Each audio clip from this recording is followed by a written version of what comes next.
Selamat pagi, salam Bapak-bapak, Ibu-ibu semua.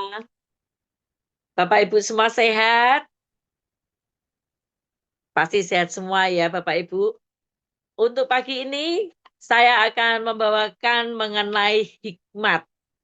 Karena sering kan Bapak Ibu berdoa, Tuhan berikan kami hikmat. Tuhan berikan hambamu yang membawa firman ini hikmat. Ya kan?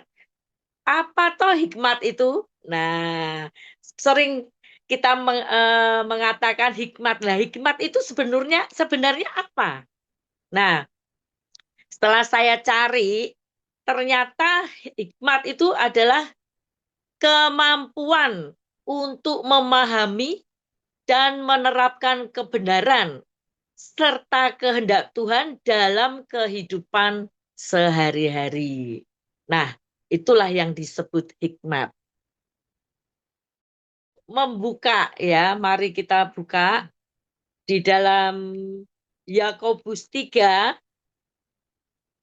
Yakobus 3 ayat yang ke-14 sampai dengan 17 ya. Yakobus 3 ayat 14 sampai dengan 17, saya akan bacakan firman ini untuk Bapak Ibu semuanya. Jika kamu menaruh perasaan iri hati dan kamu mementingkan diri sendiri, janganlah kamu memegahkan diri dan janganlah berdusta melawan kebenaran. Itu bukanlah hikmat yang datang dari atas, tetapi dari dunia, dari nafsu manusia, dari setan-setan. Ya, garis bawahi Bapak Ibu. Sebab di mana ada iri hati dan mementingkan diri sendiri, di situ ada kekacauan dan segala macam perbuatan jahat.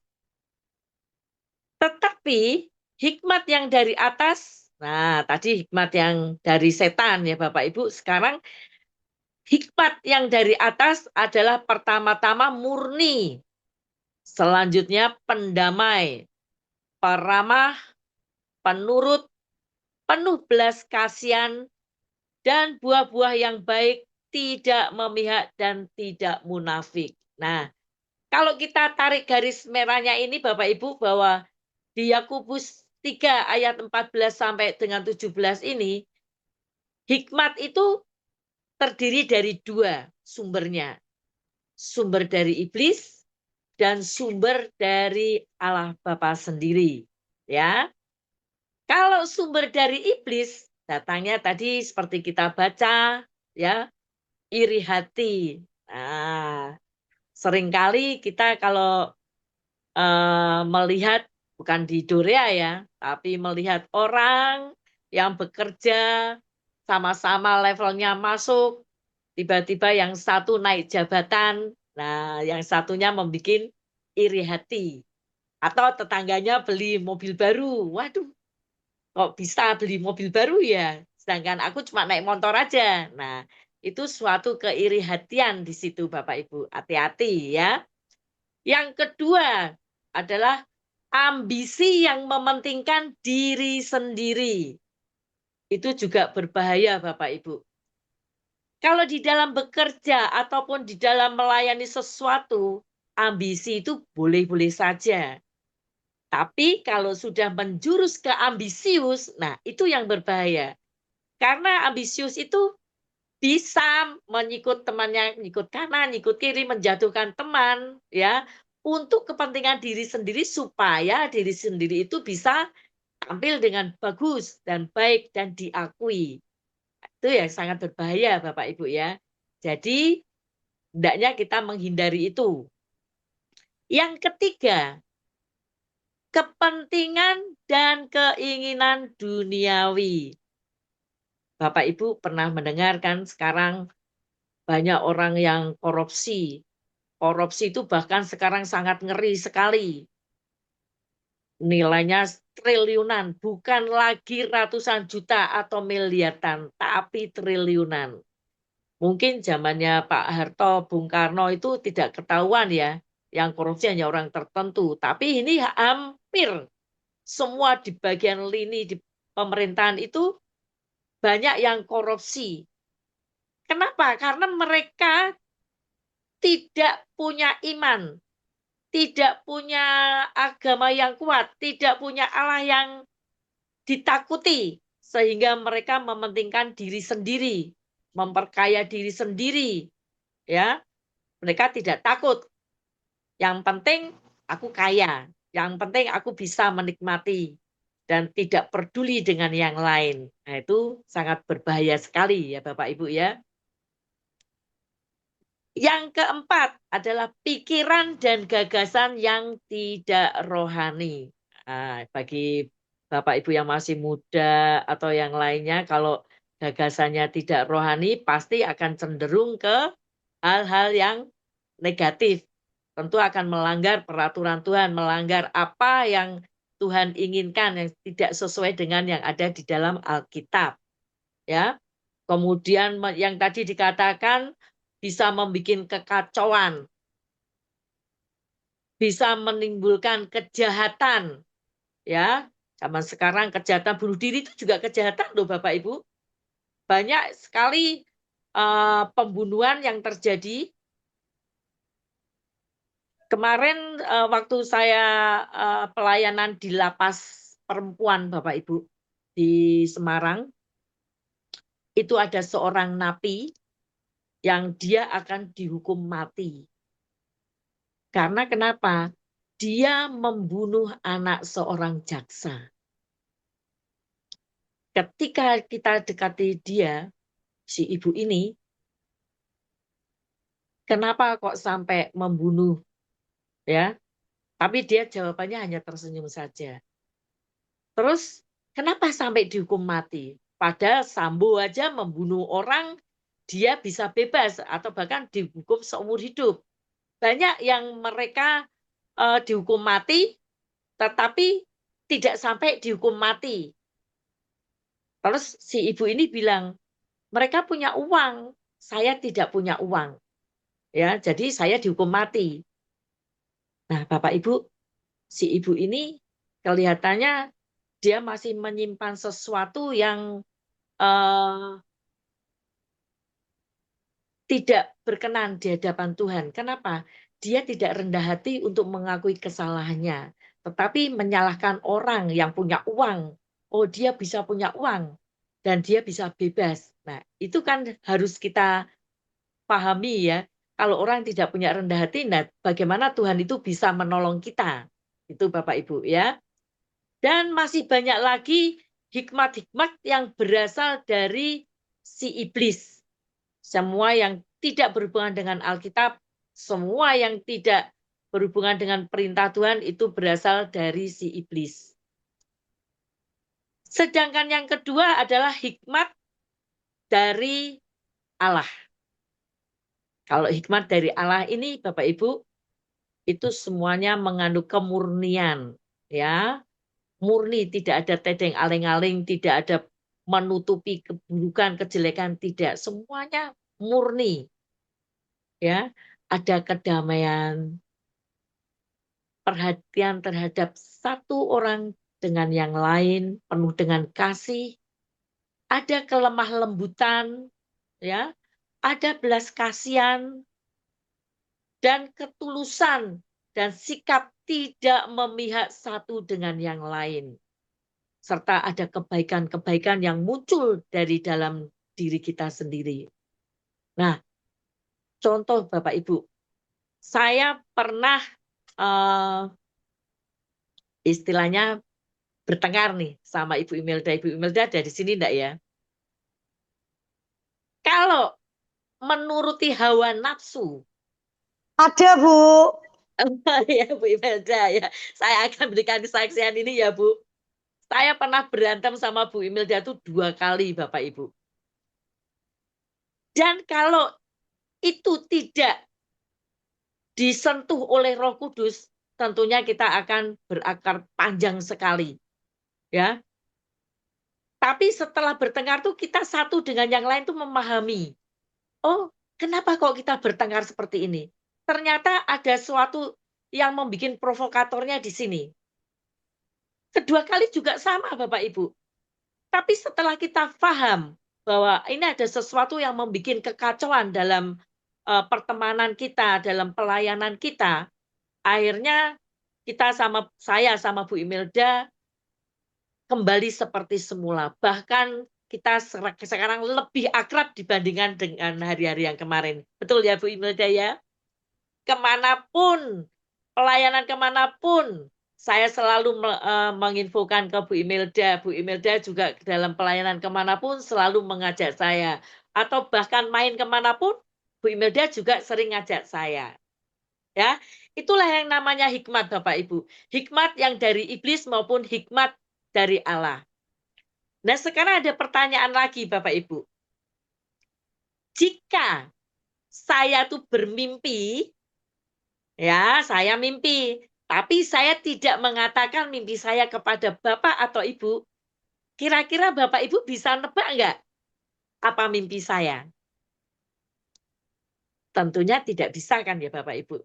Karena saya tidak memberitahu saya tuh mimpi apa. Bahkan saya sendiri lupa mimpinya itu mimpi apa. Ya. Sehingga belum menceritakan mimpinya saya suruh nebak. Bu Imelda tahu nggak saya mimpi apa tadi malam? Ya tentunya enggak bisa, karena saya tidak memberitahukan kepada Bu Imelda, apa sih mimpinya saya tuh tadi malam. Nah, Bapak Ibu, di sini hikmat ini saya terinspirasi dengan firman Tuhan di Daniel 2, ya, mengenai kisah Daniel. Saya sangat salut kepada Daniel ini.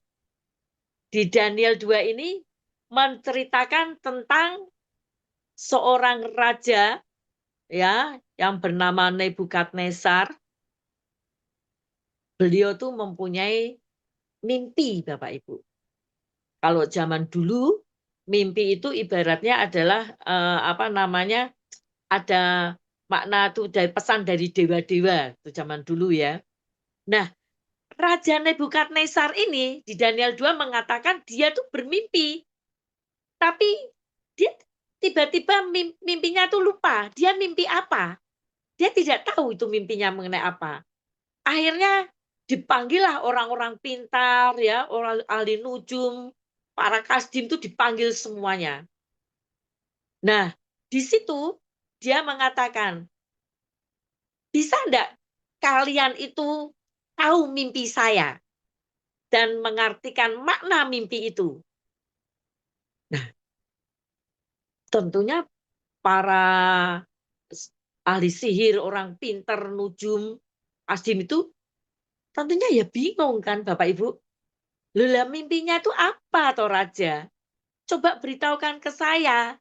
Mimpinya itu apa, nanti saya bisa memberikan arti makna mimpi itu. Tapi loh rajanya saja lupa mimpinya. Kok mau menceritakan itu? Akhirnya malah raja sendiri marah itu kepada siapa namanya ahli sihir, nujum, peramal. Dia marah, "Loh kamu tuh datang ke sini, tak suruh datang ke sini untuk menyatakan mimpi saya ini apa dan maknanya apa, kok kamu malah tanya?" Nah, itu suatu kearogansian seorang raja, ya. Dia penuh dengan kuasa, dia kehendaknya apa harus dituruti.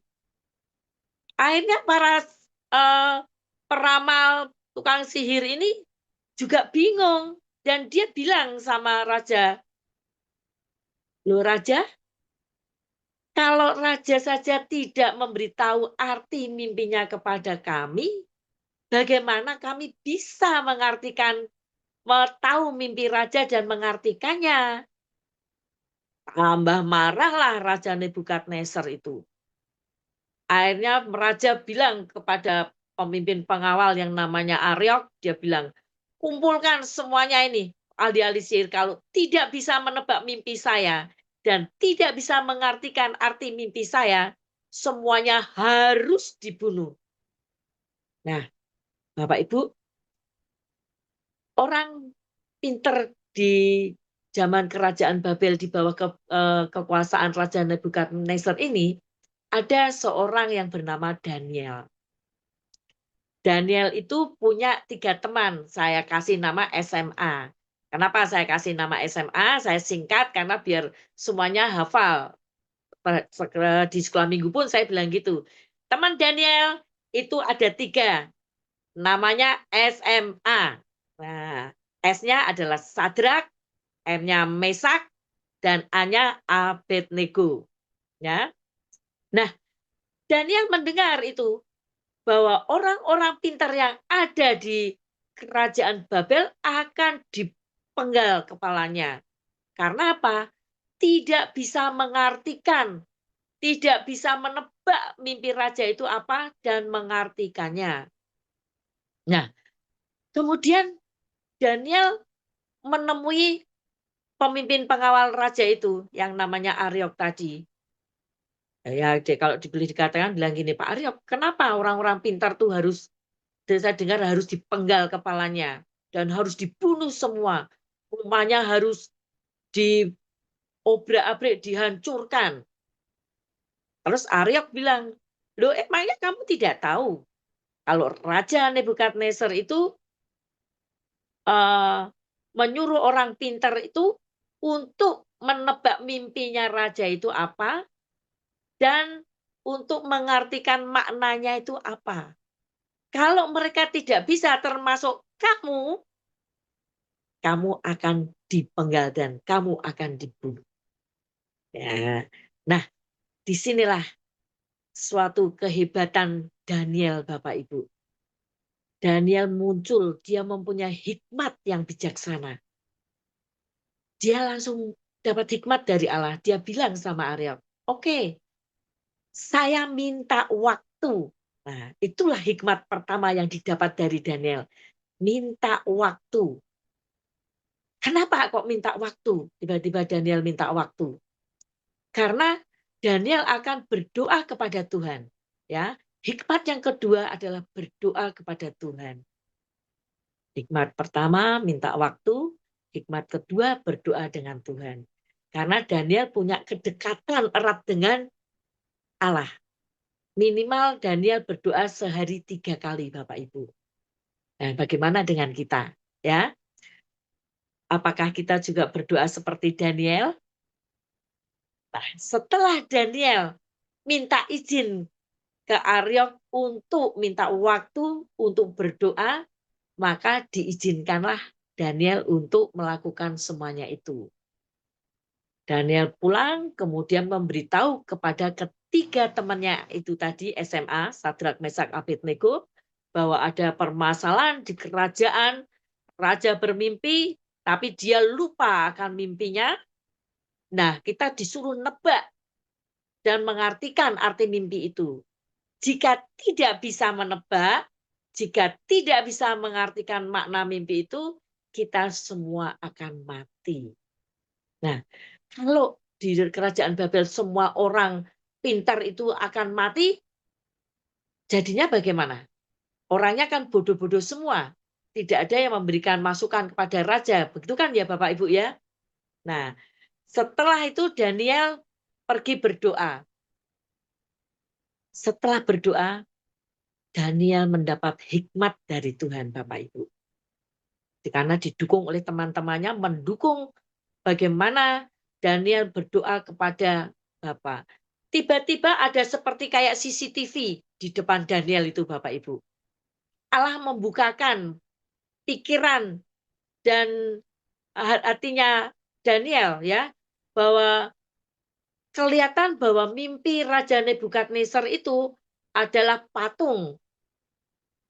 Kepalanya terbuat dari emas, bahu sampai tangannya ini terbuat dari perak. Tubuhnya sampai pinggang terbuat dari tembaga. Sedangkan kakinya sebagian terbuat dari besi dan tanah liat yang telapak kakinya di situ itu. Berasal dari tanah liat ya. Dan yang mendapat penglihatan seperti itu. Kemudian tidak hanya itu Bapak Ibu. Allah berkata kepada Daniel juga bahwa yang kepala berupa emas itu artinya itu adalah zaman keemasan Raja Nebukadnezar, ya, kerajaan Babel. Dia sangat berkuasa penuh dengan kejayaan untuk memenangkan kerajaan-kerajaan lainnya. Tetapi suatu saat itu yang menggambarkan perak itu di bahu sampai dengan tangannya ini, bahwa nanti kerajaan Babel itu akan dikalahkan oleh kerajaan Persia. Ya. Setelah itu Bapak Ibu, di bawahnya ini adalah tembaga. Ya.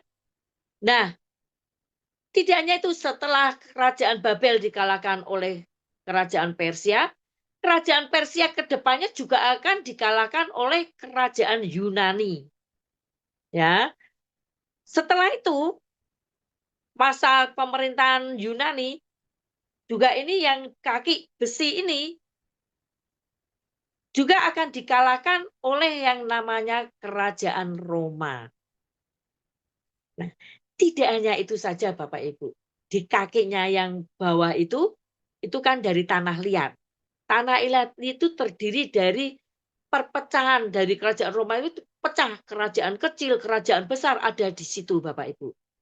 Nah, tiba-tiba ada batu ya terjungkit itu menggelinding dan mengenai kaki yang kena tanah liat. Itu akhirnya patung itu hancur.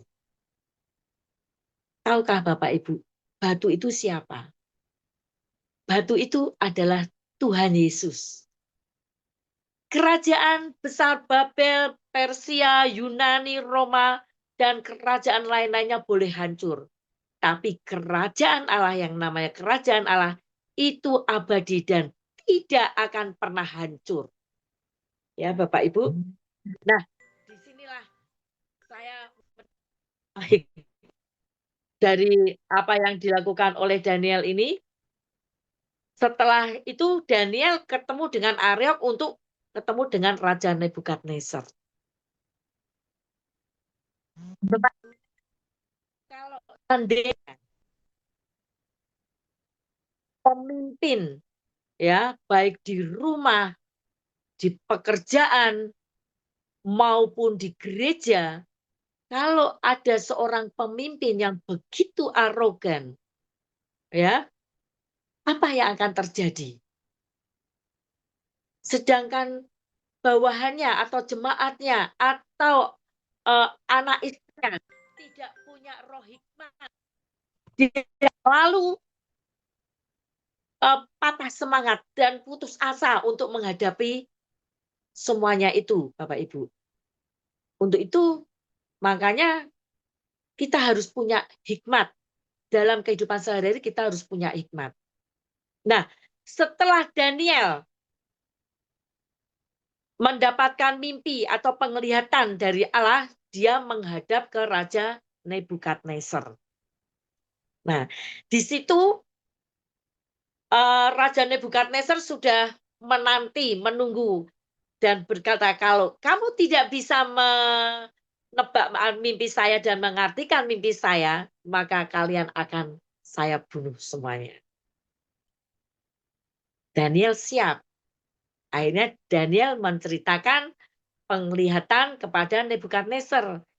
Karena saya punya Allah yang sangat dahsyat, saya punya Allah yang sangat istimewa, dan Allah memberitahukan saya mengenai mimpi Raja Nebukadnezar. Nah, alhasil apa Bapak Ibu? Karena Raja Nebukadnezar bilang ada dua, kalau tidak bisa mengartikan dan tidak bisa menebak mimpinya, mereka akan dibunuh. Tetapi kalau dia bisa, dia akan diberikan hadiah yang istimewa dari Raja Nebukadnezar. Itu didapat dari Daniel. Daniel akhirnya mendapatkan hadiah dari Nebukadnezar. Ya, dia mendapatkan hadiah yang banyak sekali dan juga mendapat suatu jabatan yang istimewa, yaitu diangkat menjadi gubernur. Tapi apakah Daniel mau menerima jabatan gubernur itu, Bapak Ibu? Dia menerima, tetapi dia masih ingat dengan teman-temannya yang 3 tadi itu. Ya, akhirnya jabatan gubernur itu diberikanlah kepada ketiga temannya itu, SMA tadi. Sadrak, Mesak, dan Abednego. Sedangkan Daniel sendiri, dia tetap berada di dalam kerajaan bersama Raja Nebukadnezar. Ya, nah Bapak Ibu, dari semuanya ini mengenai hikmat itu bukan saja milik Daniel.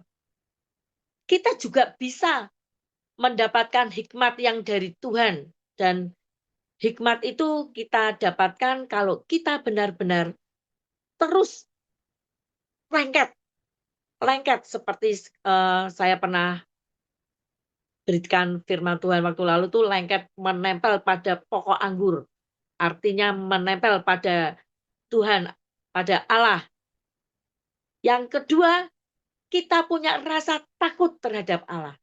Sehingga hikmat yang dari iblis kita bisa melepaskan semua, bisa terhindar dari ancaman maut. Ya Bapak Ibu. Karena apa? Kalau kita menuruti hikmat yang dari iblis, kita sendiri akan celaka. Nah, kalau kita berteman juga dalam keadaan suka, dalam keadaan duka, sahabat itu adalah nomor satu yang menolong dan mendukung di dalam segala pelayanan kita, di dalam segala kehidupan kita, baik kalau ada susah pasti mereka akan menolong, dan susah pun kita akan menerima imbasnya dengan sukacita. Begitu juga dengan Daniel, dia tidak memikirkan dirinya sendiri, tapi dia membagi kebahagiaan dengan ketiga temannya. Ya, akhir kata kesimpulannya Bapak Ibu, boleh saya bilang di sini ya, melalui firman Tuhan ini kita dapat mengerti yang pertama, Allah dapat memberitakan hal yang tidak diketahui oleh manusia melalui hikmat-Nya kepada kita, karena kita lengket dengan Tuhan, kita lengket dengan Bapa, karena kita sering berdoa. Yang kedua, hormatilah Allah kita. Ya, di dalam hal pujian kita juga melakukan pujian, kita hormat terhadap Tuhan. Dengan firman Tuhan kita mendengarkan dengan hikmat maksudnya, ya. Dan ketiga, takutlah akan Allah. Karena orang yang takut dengan Allah, Tuhan senantiasa akan beserta dengan kita. Yang keempat, berdoa dan minta hikmat hanya pada Tuhan saja. Jangan minta ke yang lainnya. Karena setan itu pinter Bapak Ibu. Setan itu pinter. Sombong, minta kekayaan instan pun Bapak Ibu akan diberi. Ya, minta sesuatu yang instan itu akan diberi. Tapi kalau minta dengan Allah, itu mulai proses. Ya, tidak bisa instan. Dan satu kekurangan dari iblis itu, karena dia pernah bersahabat dengan Allah, dia tahu apa yang dilakukan oleh Allah, dia tahu semua firman Tuhan, makanya dia sombong. Satu yang dia tidak punya adalah rendah hati. Orang yang rendah hati pasti akan disayang Tuhan. Amin.